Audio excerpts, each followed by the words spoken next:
Hello and welcome to the Success Showcase. I'm your host, Eric Lopkin from the Modern Observer Group. And with me as always is Chip Janiszewski from the Happiness and Success GPS. Chip, how are you doing this week? Doing great, Eric. How about you? Doing fantastic. Looking forward to spring tomorrow? I'm looking forward to spring, and I'm following the path of a nor'easter at the same time. Yeah, they say we might get a little bit more white stuff on Wednesday, but it doesn't look like it, the stuff that we've been getting recently. So eventually it's going to be warm and we'll be able to go out and water our palm trees. Yes, hopefully spring will actually be spring-like. So today we're going to have another edition of the Success Showcase Book Club. And the book we're talking about today is The Greatest Salesman in the World. It's a very quick book, and it focuses on 10 aspects of making a sale. However, it's a little different from most sales books. Because first of all, the tips that they're talking about are really based in mindset and how you're approaching not just sales, but your life, which is very different from a sales manual. The other thing that really makes it stand out is that it's set in biblical times. And it's a very interesting twist on a sales training.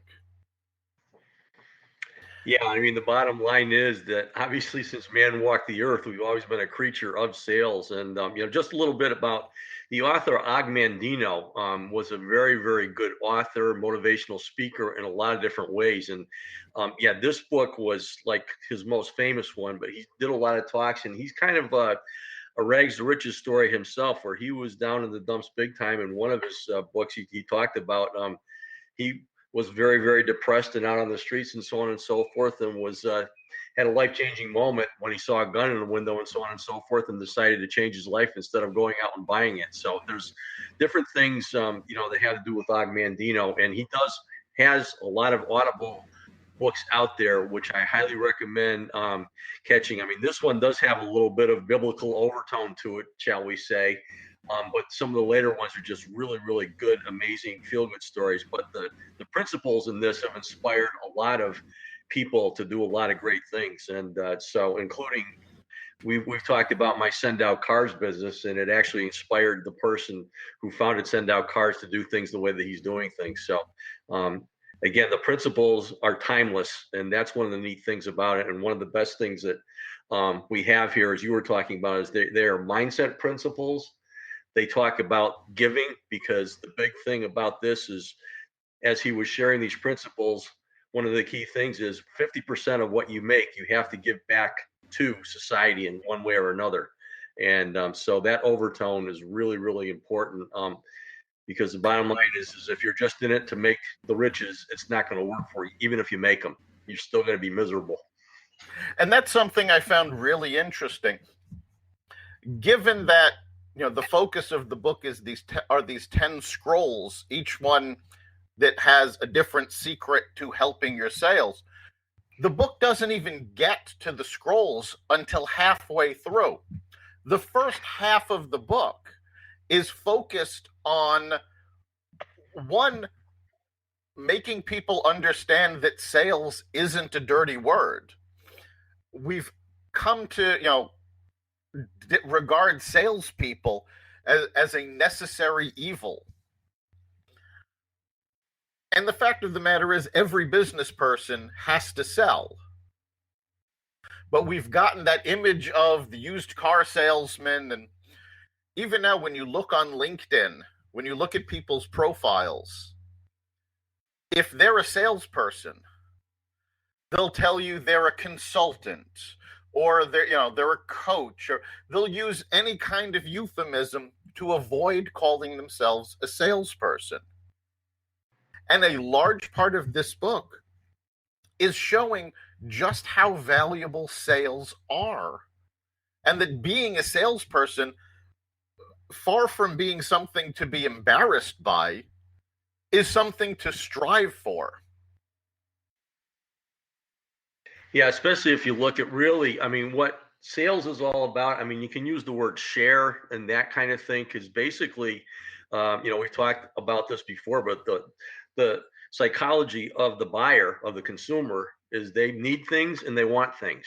And if you're there with something that fulfills those needs for the people, and then very importantly, if you're somebody that they know, like, and trust, then things happen a lot. So I mean, sales, the word itself has a bad rap, and sometimes you can't put words into what you're really feeling and so on and so forth. And I think this is a really, really big instance. So when people are talking about that, a lot of times when I'm talking about networking, I talk about them sharing solutions and sharing comfort and that kind of thing, because that's really why people consume in the first place. So if you kind of look at it in a different way where you're sharing something that's going to help somebody out as opposed to quote unquote selling and having to get that sale to make the money and so on and so forth, it's a nice perspective to have.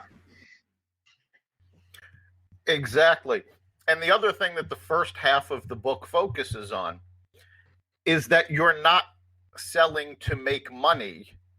Money is just how you get the things you actually want and how you can take care of the people around you and how you can do great things. The money is a medium, it's not the goal. And that's something that they spend a lot of time on. And it's something a lot of people really don't understand. It's like they want to get rich, they want to get rich, they want to get money. But having money isn't about having money. It's about making sure all your bills are paid. It's about being able to take a vacation. It's about taking care of your loved ones.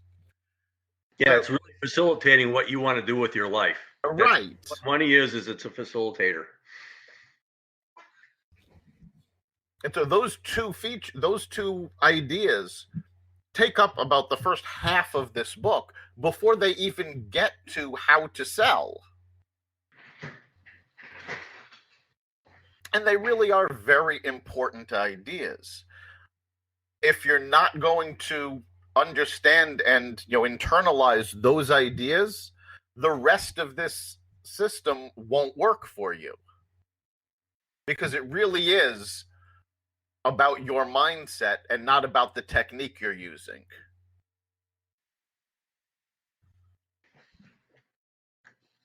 Yeah, so getting into some of these tips that are there. I mean, the way that the book started was you were looking at second generation greatest salesperson in the world who was learning from somebody who learned from the first. And what happened was when this person was ready to learn, the 10 scrolls came in a box and he couldn't share them with anybody until the end of his life, just about. And then at the end of the book, he was finally able to share it with whoever was going to be able to share it with the rest of the world. But it was like 2 times over first. And what it started out with, the first one was just starting to form good habits and become their slaves. So today, the first habit was today I begin a new life, which is just burying everything in the past that's going on and realizing that if you put your passion and purpose towards what you're doing, anything is achievable by you. That's really what the first principle is all about. So today I begin a new life is the first scroll. All right. And the idea behind this is you have to leave your baggage behind. You can't keep dwelling on what didn't work yesterday, how bad yesterday was, or by the same token, how good it was, because each day starts anew. Yeah, it's the now principle. Whatever's happened before, it's gone. You may learn from it, but it cannot retard your future growth, and that's what the first principle is all about. Right, and we've talked a lot about mindfulness, which at its core is about being in the moment. And that's really what this first principle is. I mean, beginning a new life each day is about focusing on the moment and not dwelling in the past and not being bogged down by what you haven't yet done. Yeah, so getting to principle number two. Principle number two is I will greet this day with love in my heart. And this is really how you treat other people. It's talking a little bit about making friends out of your enemies and things like that, and being able to encounter anything with love and passion rather than looking at the negative side of things and competition and that kind of thing. Right, and we've talked quite a lot about having a positive mindset. And that's really what this second tip is all about. It's about how you look at it. Because we've talked about the fact that if you're approaching something positively, you see the opportunities and you can grab those opportunities. Whereas if you're filling your mind with negativity and hate and revenge and scorn and all of these negative emotions, they overwhelm you and you're not seeing what's out there. No, and it's also, kind of coming from the state of lack. I mean, I kind of look at this principle as more of the collaboration principle, being able to see the good in everybody that's out there in every situation that's out there. Right. That's also a very good point. It really is about how you're approaching people and working with them and showing them. And I thought, I mean, it says, I will greet the day with love. But I thought as I was listening to it, it was more than simply just loving your neighbor, to use a biblical term.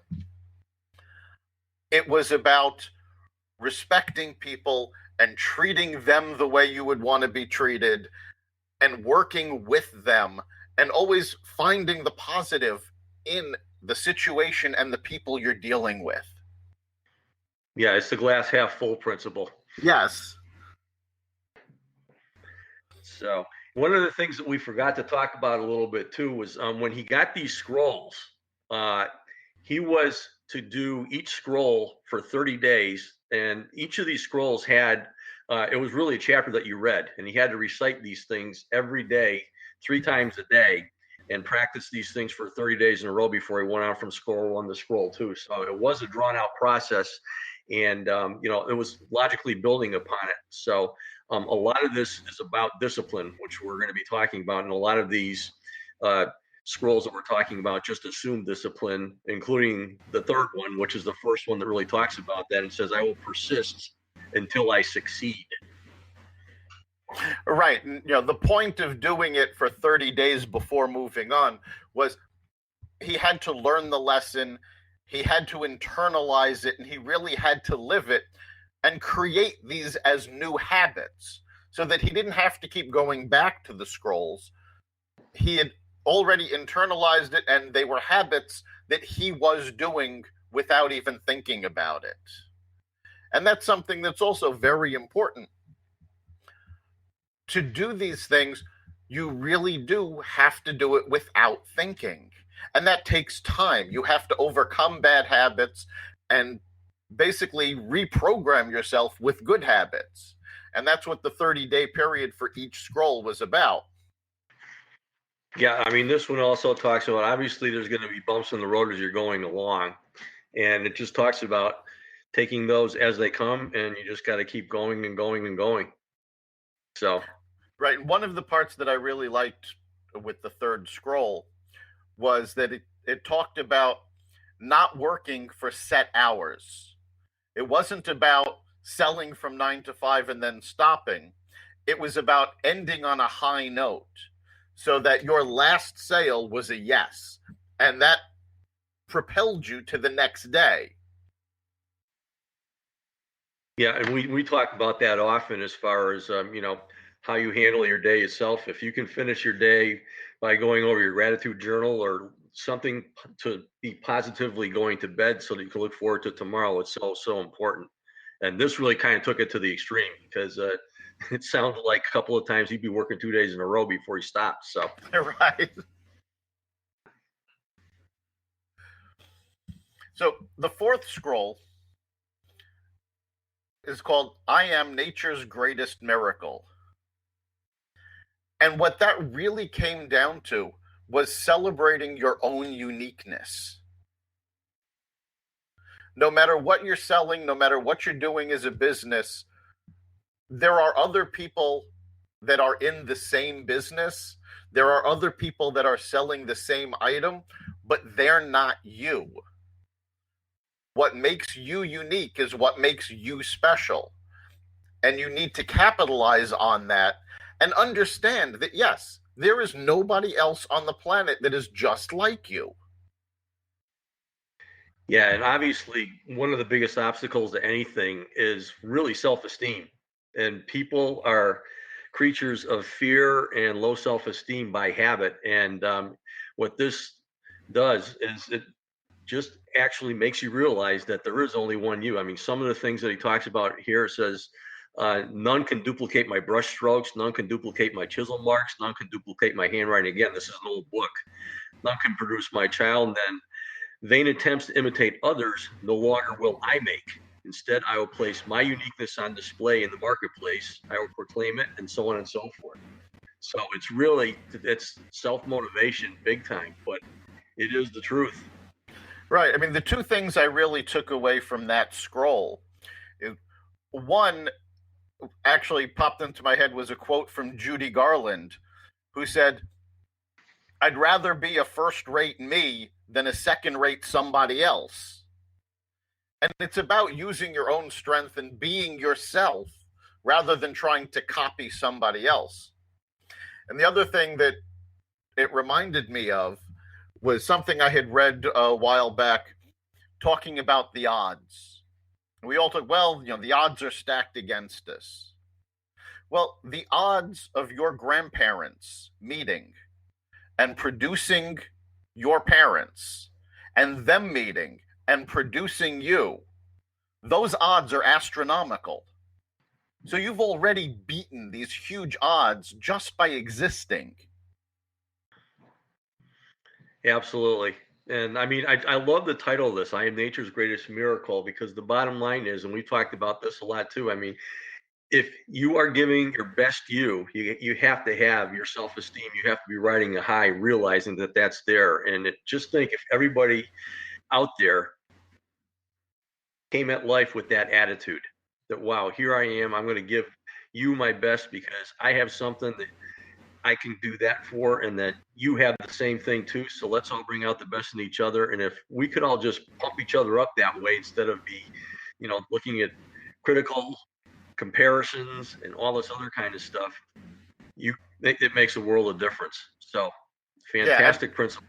It's so important because the whole world is filled with naysayers, and that can really have an impact on you. So remembering your uniqueness and what makes you special boosts your self-esteem and really does have a huge part to play in your success. Yeah, absolutely. So moving on to scroll number 5, this one says, I will live this day as if it is my last. So again, this talks about enjoying life. It brings persistence back in there and so on and so forth. Getting over the lumps, and it's obviously you've heard this probably a lot in other books and so on and so forth, but it's just an attitude. All right, we've all heard it over and over again, live every day as though it was your last. And the whole idea is to enjoy it to its fullest. And also, one of the things they talk about a lot is not taking it for granted. Once time passes, you can't get it back. So it's not just about enjoying your time, but it's about not procrastinating and not waiting to get things done, because we only have a limited time on this world, and once it's gone, it's gone. And if you waste time now, you can't get it back later. Yeah, and that's why, I think, again, this just couples with the persistence. I will persist until I succeed.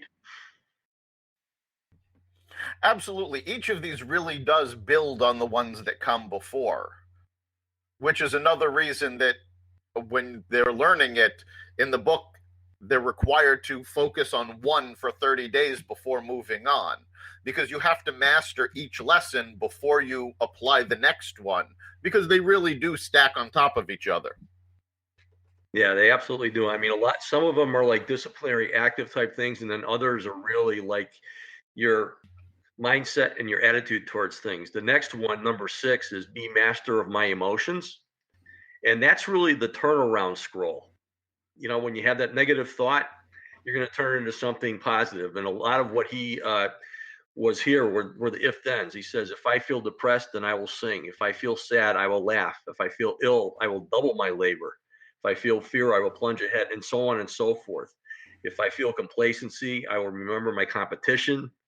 If I enjoy moments of greatness, I remember moments of shame. So it's really the grounding principle both ways. So it will help you when you're feeling down, but if you're getting too overconfident and so on and so forth, and you're going on that, it's going to slap you in the face. Right. This whole principle is about moderation. It's about realizing that, whatever happens, you have good things going on. However, you also don't want to become overconfident and complacent. Your own ego can get in your way, and this talks about pulling yourself back so that if you're feeling down, you boost yourself up.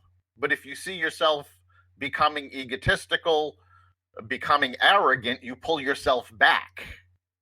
And it really does work both ways, because either extreme will really hinder your success. Yeah, absolutely. It's the big head, small head principle. Yep. So, and number 7 is obviously it's building on number 6. So number 7, the scroll was, I will laugh at the world, for this too shall pass. And this is really, I'm looking at this as the response principle, how you respond to things, because again, you can look at things positively or negatively. And one of the best things you can do in the world is laugh at yourself, laugh with others, and that kind of thing. Right. This was actually my favorite scroll, because you have to laugh at things. If you can't laugh at what's going on, you just become miserable. And I've talked to a number of people who have all said to me, they go, you know what's great about you? You're always laughing. You're always smiling about things. It's like sometimes you have to look for those things to smile about, but it is so worth it. It's when you can laugh at something, and most importantly, laugh at yourself. It keeps you grounded, but and again, it works really in conjunction with the previous scroll, because it keeps you grounded. When things go wrong, you find, it's funny, and it also keeps you up by not letting depression get to you. And it is also contagious. People, yes. Just as you say, people love people who always seem to be smiling and laughing and so on and so forth. You gravitate towards people like that. And obviously, one of the best things you can be, if you want to be a quote unquote great salesperson, is to have that attitude where people like seeing you. Because, we talk again about people knowing, liking, and trusting. And if you're always smiling and having fun with what you're doing and with other people around you, it makes a world of difference for them and for you. Exactly. It changes your whole outlook, and that in turn changes other people's outlook. And it leads to principle number 8, because it helps you multiply your value 100-fold. And this is really giving just for the sake of giving, unconditionally giving, and putting your best into everything that you do. Multiply your value 100-fold. And that's so important, because so many times when you're doing a job, when you're working on a project, there's that voice. Sometimes it's a supervisor, sometimes it's an internal voice that goes, well, they're only paying for XYZ, so we should only give them XYZ. And the fact of the matter is, you want to give them more than that, because that's what's going to keep them coming back. It's what turns a sale into a customer, into a client. It also goes beyond the sale into the impact that you have on your community and the world around you. It takes the compensation factor right out of it. If you are giving 100, you're multiplying your value 100-fold. The person that you're dealing with is going to trust you unconditionally, and getting paid or anything else that you're getting from that is not even going to be an issue. So it's just so important. It's putting things in perspective, and the more you give, the more you're going to attract back. Absolutely. So the 9th scroll is I will act now. And this is pretty straightforward. This is about not procrastinating. Now, you can plan all you want, but the idea is if you don't actually do it, it doesn't matter. Absolutely. If you wait for it to happen, it's just not going to happen. So it's that's so important. It's a great tie together of all the other ones put together. It starts with the persistence, and just goes right through all the other principles as far as action goes. Live this day as if it's my last. Just do. Right. And one of the things I liked about this is it talks about the fact that calling upon one customer is more valuable than planning to call 10. Yes. You actually have to make the calls. You actually have to approach customers. You have to take action. If you're planning, it's like, oh, I'm going to do this. I'm going to do this. Okay, stop going to and actually do it. Absolutely.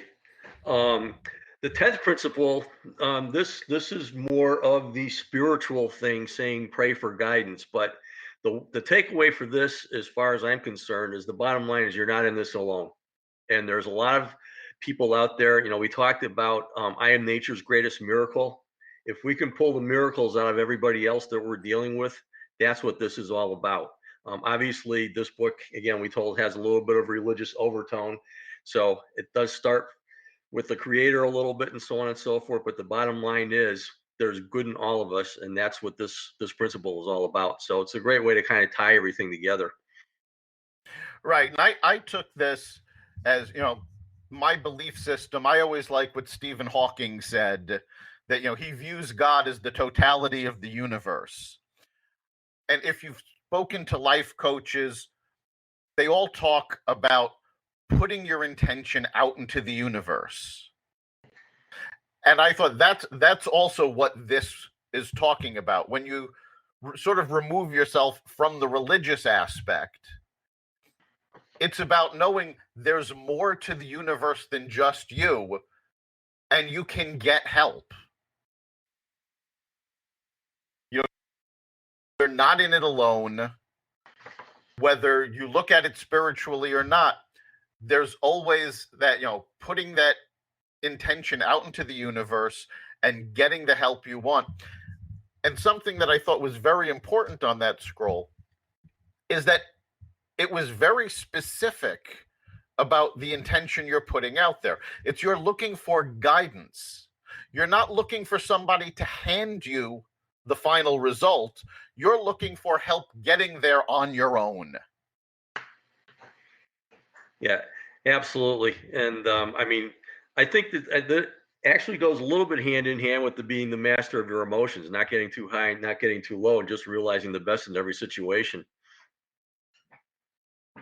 Absolutely. And all 10 of those scrolls really do fit together, one on top of the other. And again, it's not a sales manual. It's about a way to live your life and apply these to sales to help you in business. And we're actually coming up on the end of our time today. So, Chip, what do you think is the big takeaway from this book?